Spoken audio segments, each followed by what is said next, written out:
fiber cement installation, we were talking about this, and this isn't really a question, but we didn't want to get into a 2-hour discussion about how you install it.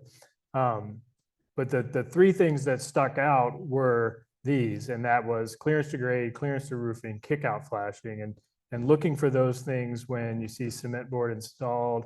We're not going to get into EIFS. AMSV. I don't see this that much, only because my market is DC, Lower Montgomery County, not on new construction where this is happening.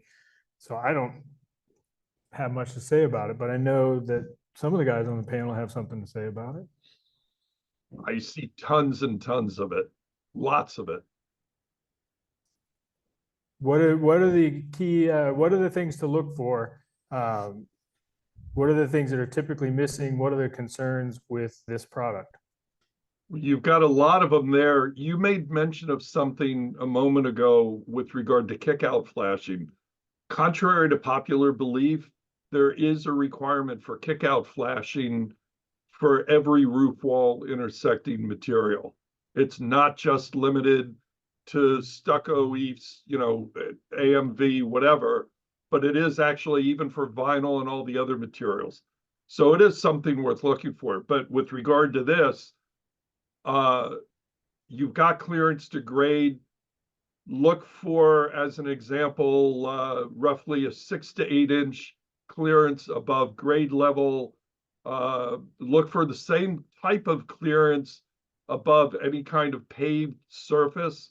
There should be depending on the nature of the way they did it, typically no less than like a 1 inch clearance above any kind of hardscape or paved surface, driveway, concrete, front porch, whatever. Look for a clearance similar 1 to 2 inch minimum clearance above the roof line at a roof wall intersecting point. All of these, there should be weep screed or drip screed, depending whatever word you want to use, but there should be weep screed at the bottom of it. You're not going to be able to tell whether or not there's any kind of a drainage mat or drainage plane behind it, but look for all of that.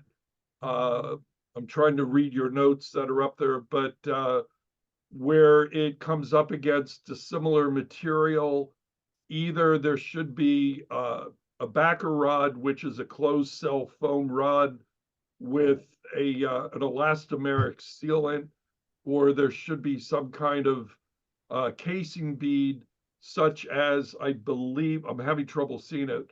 What does it say? Easy bead, which is a brand. Easy bead, yeah. Which must be a brand. Yeah, so Dave, you're right. Dave, you're absolutely right there with it seems to me that the most common, obvious sign that the installer didn't read the installation instructions is when they run the stone material right up to the door window trim. There's supposed to be that backer rod, which you can't see because they put the sealant over it. Now, recently, they've come up with this easy bead material that replaces the backer rod, does not replace the sealant. Right. So when you have the easy bead, you can push your finger on it and it's soft to the touch there where the stone, there'll be a gap between the stone and the wood trim. And if you push on it, you'll find that it's soft. That is replacing the backer rod. It's not replacing the sealant. They're supposed to seal over the easy bead and they leave it exposed. I'm finding it all the time where the installers think, oh, we don't have to seal it anymore. No, there still has, you're right. There still has to be a sealant between whether it's easy bead or any other type of casing bead, but there still has to be a sealant in that gap. And the important thing is to look for the gap, make sure it's not just butted right up. If you're talking about use of a backer rod, and you'll clearly see most of the time if there's a trim piece there. But if there is no trim piece, there's supposed to be a minimum of a 3/8 inch gap with the backer rod, which you should not be able to see. And then the sealant. And when I talked about an elastomeric sealant, very simple. Take your fingernail, and if you can press your nail into the caulk, the sealant, it's an elastomeric sealant. If you kind of you know, it's rock hard. They use the wrong kind of sealant. That's real easy. Our next question is, should you test a garage door operator with a 2x4 or your Nebo flashlight here? Scott, what's your Actually, garage door practice? I actually do not use a 2x4 or in this picture, the flashlight. I'll use my hand and I'll hold my hand and wait for the door to touch it. I'll hold the pressure and release it. And that is the maximum amount of pressure I put on the door. Anybody else use a 2x4? I use I will not use a 2x4 or flashlight or my hand to stop a door anymore. Because Lessons have been learned there. Doors have been damaged. Lessons have been learned. I'm not sure about Maryland, but in Virginia, we have to be able to test one of two ways. The door is supposed to have safety sensors, photo eyes. I check those. And Larry, you use the 2x4? Yes, I do. I carry a little piece of 2x4 and I put it under there. And if it goes all the way down and hits it and does not reverse, I take a picture and write it up. And I tell put it them on- that's the recommended test by the Consumer Product Safety Commission guidelines, and that it failed that pressure test.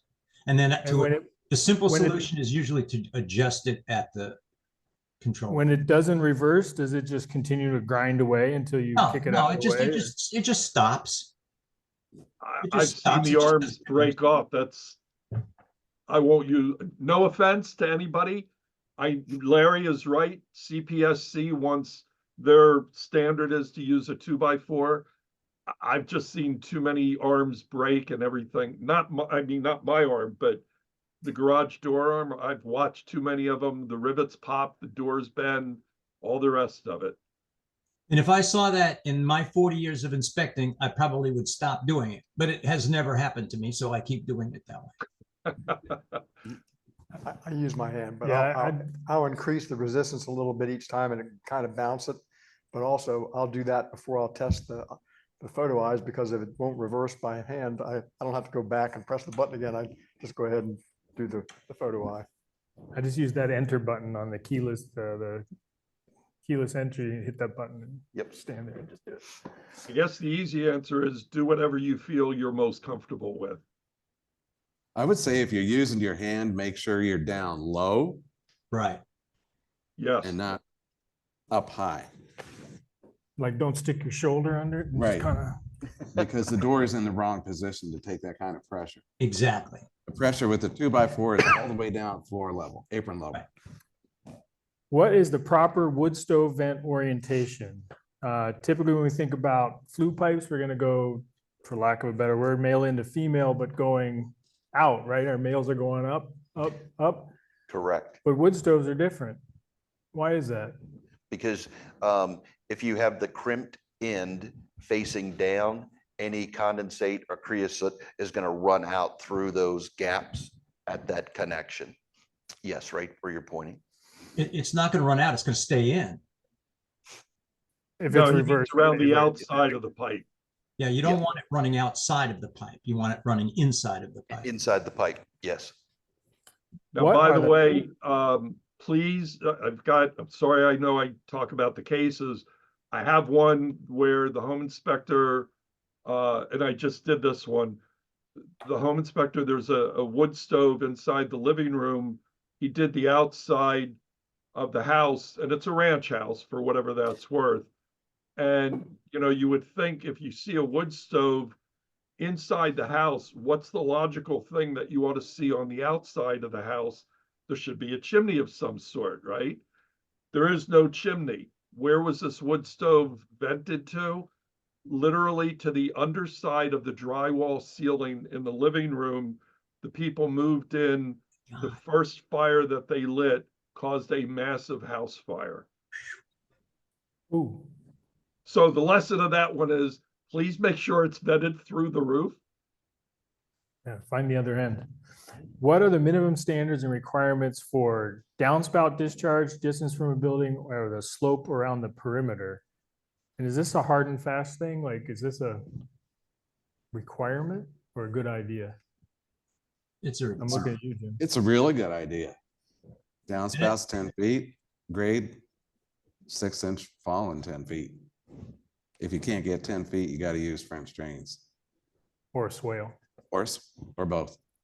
And it doesn't matter if it's basement or crawl space. If it's a slab, not so much. It should still drain away and you should have some extension.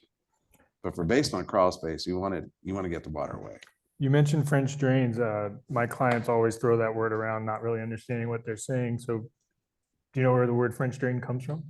I suppose it was invented by Mr. French. It is in fact by Mr. French. Mr. French figured out you dig a trench, put some gravel, pipe in it, and there it goes. Yeah, it has nothing to do with France. No. What is the required material for attic access hatch? This is Dave Goldberg's. I hope he's in the room so we can help him understand whether it's required or not. So is there actually a material that is required for the attic hatch material? Were you talking about me or somebody else? Is there actually? No, Dave Goldberg, not Goldstein. See out in the hall. He's I outside. wasn't Don't sure, worry right about it. church, wrong pew. I wasn't sure about that one. His question was, he was searching for a requirement for the attic hatch material. And in all the searching we could do, there is no requirement. There's requirements about the insulation, the air sealing. I think in some cases, the requirement is going to be depending on where that attic hatch is. So if you have like a fire rated ceiling or garage or something, but there's no, can be 1/2-inch drywall, it can be 1/4-inch plywood. Luan plywood, it can be, yeah. Where is tempered safety glass required? Aside from all these pictures. Wherever it makes sense. I was just gonna say the same thing. So it used to be required at tubs and showers. And it was It's way beyond that, though. Yeah, it's now like 60 inches. 60 inches before, but it was 60 inches from the bottom of the tub or the floor of the shower. Yeah, now it's like Now it's 60 from the- inches from any from point the- on it. Yeah, like from any, Now it's from the flood rim of the tub. In the IRC, there's a list of somewhere like 10 to 12 locations at a minimum. well, here's 10 of them right there. Well, stairway landings. Stairway Stair- landings, Stair Some landings. places it really does make a lot of sense. windows low to the floor, windows of a certain size, windows next to doors. So what do you do when you have like all these old houses with these side stair colonials? They have a window at the bottom, window at the top. Yeah. Always tell them, change it. Replace that nice Replace that. beaded glass window. Yeah. Or a barrier. How about, Barrier yeah, doesn't work in Virginia. No? No.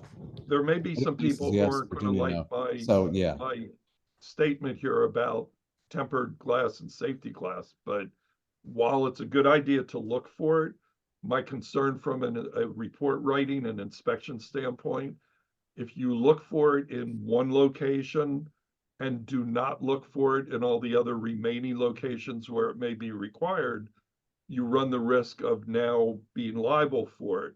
So sort of the flip side to that, again, while it's advisable to look and report what you see, you may not want to call it out. I'm sorry, let me rephrase that. You could easily say it's a code requirement and we're not required to do code and code compliance inspections. So that's why I didn't look for it. But I'm just trying to suggest that you really need to be careful. This is one of those, if you look for it in one location, you're sort of now obligated to look for it everywhere. That's fine.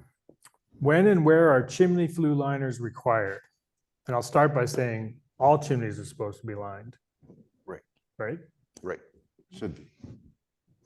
But I think it's also talking about maybe when they should be relined or what tips a chimney flue over into needing to be relined. The inspection by the chimney sweep, because when they drop a camera down there, they're gonna say, hey, it needs to be relined. But they can do that over the phone from the office. You know, Yeah, you call them they and say, can. hey, can you come look at my chimney? They just say, well, it needs to be relined, right? I mean. Yeah. Why is a gas flame 6 inches tall and white? Regulators out of adjustment. On the appliance or? Yes. It can be on the appliance. If you just have one burner with a flame like that, or two, or three, it's the appliance. If the water heater and the furnace are firing like that, it's the main regulator. It's burning propane and hasn't had the orifice replaced. Right.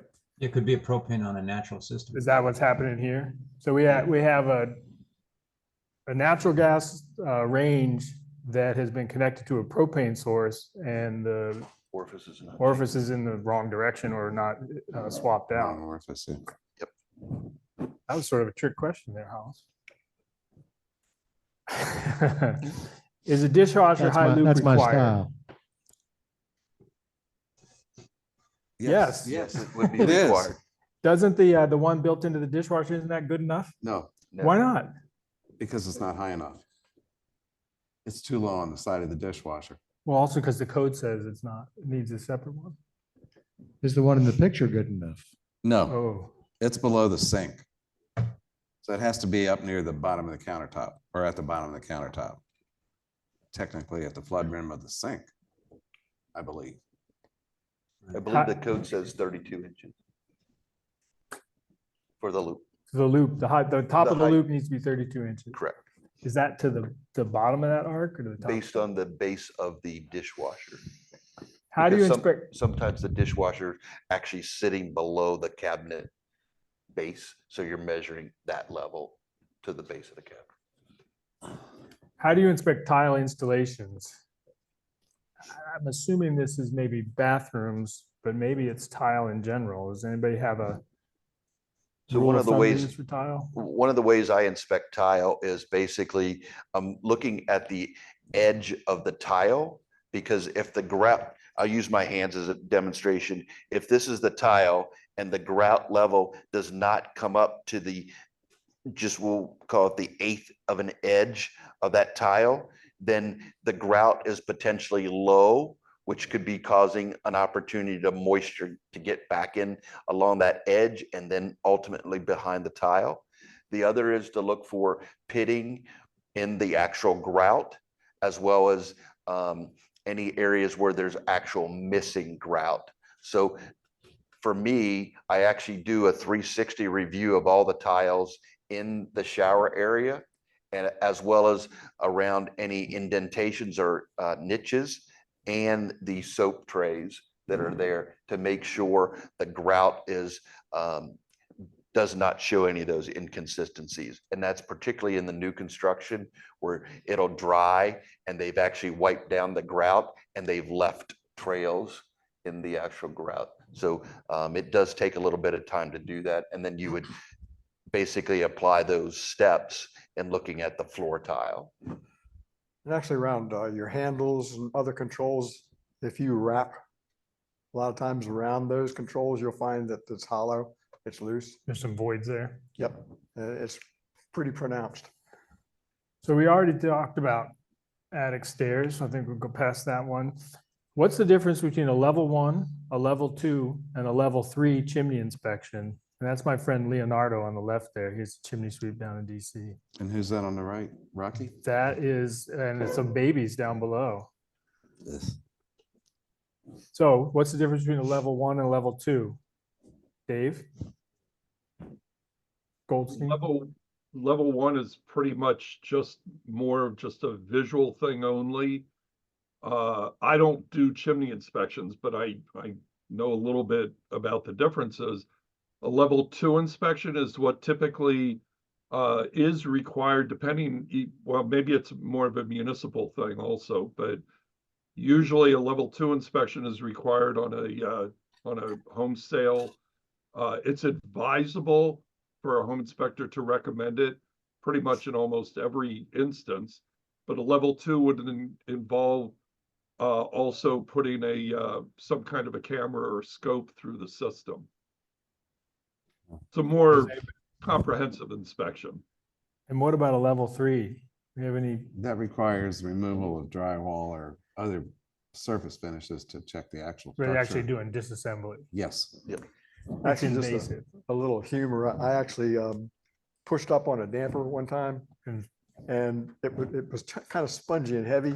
When I finally got it open, the raccoon looks over the plate at me and I'm looking up at him. So then he came out the top of the chimney. How do we zip through that so quickly? So, Hollis? well, I will say CSIA website, chimney, what is it? Institute of America? Yes. They don't specify a camera with a level 2. What do they specify? They just say level 2 inspection. They don't say that it has to be with a camera. So when I tell people get a level 2, I say get a level 2 with a camera. Just to make that clear. What are some of the ways that chimney flues can be relined other than stainless steel? They put up, Refractory material. The, yeah. the Yeah. bladder, like The stick bladder, the tube down bladder. there. Those look really cool when they're done. Yeah. Seems like with stainless steel though, it's kind of taken over the market. You don't see the bladder anymore. That's too much work, I guess. It Yeah, is. too much work. I think it requires a craftsman to do it. And then there is the guy down here in Virginia that has the ceramic liner, the coating that he developed, chimney fire safe. Like it sprays on the, like a, It's not, yeah, I think it's material that he pours down in there and he pulls this device up and it spreads the ceramic out on them. Oh, yeah. Yeah. It's kind of like a bullet. Yeah, I know what you're talking about. Yeah. Yep. That was 1980s technology. I think he's still doing it, still doing it. Wow. I think so. Fire safe, yeah. I'm gonna give away my age, but I actually have lined chimneys that weren't lined with tile. Just dropping them down one tile at a time. We have a tool that you could drop it down by a rope, get it all lined up and grout around it on the way up. 1980s. back to the tile question earlier. I'll often see in new construction, tile's been set, corners are grouted in the shower and they're cracked wide open. And I'll call that out, and it seems that the tile setters don't understand or are not responsible for making that a flexible joint or a sealed joint. Yeah. You see Yeah. that? Oh, yeah, all the time. Has anybody had a problem with sewer fly larva living in the shower pan between the Ew, tiles gross. and the pan? That sounds like a Florida thing. It's- Gross. I Sounds saw it gross. the other day and it was so weird. Ooh, Also, we have a comment online about looking for skinny tiles, narrow tiles is a sign of amateur work, can be a sign of amateur work. So just thought I'd throw that out there. Okay, one other quick note from previous, Dave, you were talking about this. There's a big misconception a lot of the people are having on using drones to inspect roofs. The FAA states particularly, here we go. The FAA states specifically, if a drone is used to further a business in any way whatsoever. So you said you're doing it for free even. If it furthers your business in any way whatsoever, it's a $25,000 fine. If you're not registered with the FAA to do it, and you have to like put in a flight plan for every time you're gonna use it. Now, most people say, well, yeah, so is the FAA coming around and looking for me and things like this? How do you normally get reported DLLR, deport, things like this? Because some client or agent got pissed off at you, right? So all you need to do is be running your drone one time, have an agent get upset for something you did. Usually a seller's agent could, wow, what was he doing? He said that roof was bad, this kind of thing, right? And guess what? Now you're gonna be nailed. So it's something just to be cautious of, anybody that's doing this. It's the FAA rule, federal rule. Doesn't even matter what the state says on that. And it doesn't matter that we're close to the airport or anything else. The close to the airport part is, can you even fly, get even the flight plan? But if you further your business in any way whatsoever, it's a $25,000 fine. if you get caught Yeah, if by the FAA police. Yeah, if one of those agents get upset at you and reports you, and then there you go. You know what I mean? Just a quick survey in the room. Is anyone here using a drone? Does anyone have a drone? 3 or 4. Anybody want to admit to using a drone? What was that, Dave? I said, does anybody want to admit to using a drone? Right. You know, somebody made a comment about the FAA police. I got news for you. The local police have the authority to also cite you or turn Yeah. you into the FAA. I don't know about where you are, but where we are, the local police force is down so far. They don't even stop people for speeding anymore, So much less flying drones. last week I had the opportunity to do a assessment of a commercial building where I had to coordinate with a local police department and their tactical team. And they were given permission to actually fly a drone on my behalf to understand the condition of the building. And in doing so, to Shane's point, there had to be a flight plan. We were on radio comms with FAA, TSA from Homeland Security, and Reagan National Airport in Washington, D.C. while we were in flight. And they knew exactly where the drone was on radar, and they could tell where it was relative to the building and the ground. And they would tell us, you know, we have the drone, you're allowed to lift up, hold it 50 feet. And they were monitoring us at that level. And then we were able to go to the flight level that we specified.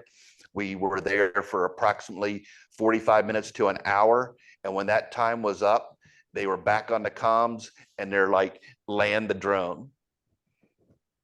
And 10 seconds later, the drone is still in the air. You need to land the drone. And it was that serious. So take the advice that Shane shared. I'm sharing that it is very real about not using the drones unless you have all the appropriate licensing and the authorization in terms of the flight plan. So is the question you should ask your drone person, are you FAA 107 qualified, or are you licensed? Or what is the question that you ask to determine the correct qualifications if you want to use a drone guy as a sub for, say, a commercial building or something hard to get to? So You have if your, you're, go ahead, go ahead. I was just saying for my situation, I work directly with the police department and they had their licensed pilot and he did have the appropriate licensing and he coordinated through all those jurisdictions as I pointed out. I'm just asking, what's the official title of the person that you either have to be to do it yourself, or if you want to hire a sub to do a building that you can't get to effectively, what should you be asking for? What's the exact phrasing that you want to be looking for? Are you licensed by the FAA as a Part 107 SUAV pilot? That's it. SU what? SUAV, Small Unmanned Aerial Vehicle. Okay. And then also ask for the flight plan that they've filed for when they're going to do the use. Now, is this a DC thing, or is this a No. national thing no matter where you are? This is federal. National. Okay. No, Larry, it's not a thing here because the between the airport, the White House, and the other government installations, the drones won't even take off. They Interesting. just sit on the ground and blink at you. Wow. Yeah. Where this misconception really came into play was people were saying, oh, well, the little toy drones, we can get away with it because of the toy drones.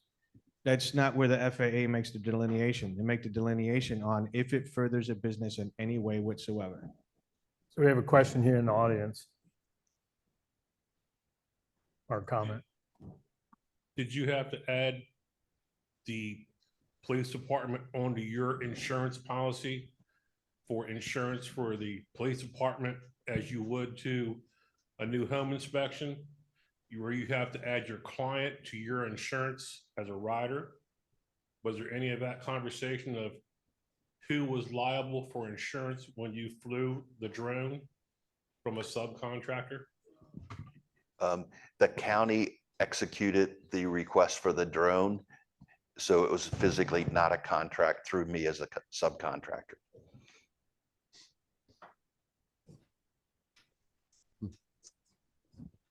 So we're at a turning point here. Oh, So I have we one got more a question. We have a remote question, Larry. Can you see that question in the chat there? Yes, yes, that's what I'm just getting to. We have a remote question. What risk does a home inspector assume when they hire a company to do a drone flight? Is there any risk transferable there? I mean, I think it depends. You'd want to have a Is the risk, contract. are you transferring the risk to that contractor of your own risk as a home inspector, or are you inheriting a risk, you know, if that guy is not qualified? Can So I for the answer that? Go ahead.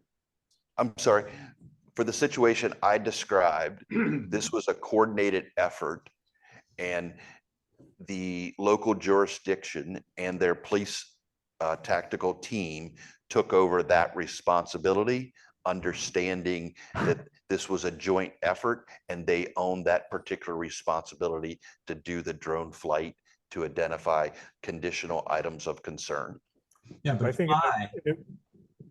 in the real estate transaction process, or if you're inspecting a house and you solicit a subcontractor to do this part of the work for you, you want to have a contract that says who's responsible for what and who's not responsible for what. And Right. I guess that's what I was going to kind of say from a broad perspective, even aside from drones, but any kind of service of any nature Right. that you're going to subcontract out or refer out, make sure that you have some agreement with that other company where they are assuming all responsibility, liability, and the best advice I could give in addition to that, do not charge your client an upcharge fee where you're collecting the money for the service and then paying that subcontractor a lesser fee.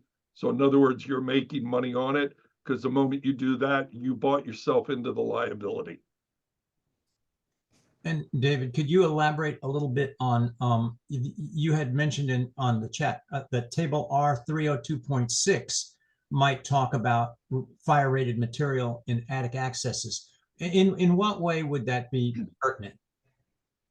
So because I'm doing this online, I opened up the IRC, and there is a table in there that talks about fire separation, where where it's required, the type of material, and so on. And I'm doing this extremely quickly, so forgive me. But where you have, let's say, a dwelling garage separation, and they talked about the separation between the residence and the attic, they talk about a material being not less than 1/2-inch chipboard or equivalent applied to the garage side. And then they go into other details. So I would imagine that there is other language in there that talks about a attic hatch as not a piece of Luan would not suffice from a fire safety standpoint. Like a piece of Luan, like on a pull down attic stair door? Yeah, actually, I've seen a lot of jurisdictions where they'll require a piece of drywall being put over top of that. Laminating those two together. We have another question here in the room. I have two comments on that. On the fire door access or the access, if it's in a fire wall, like from the garage, you can have a firewall from the garage to the house. So that's a fire wall ceiling. If it's not a separation of a firewall between the house and garage, it needs to be a fireproof access. If it's inside the house, in a ceiling in a closet or a room, it doesn't have to be fireproof, but it's the same as the rest of the ceiling. So it's wherever you have a fireproof ceiling or wall, it has to be fireproof. But if it's in the house, it does not have to be.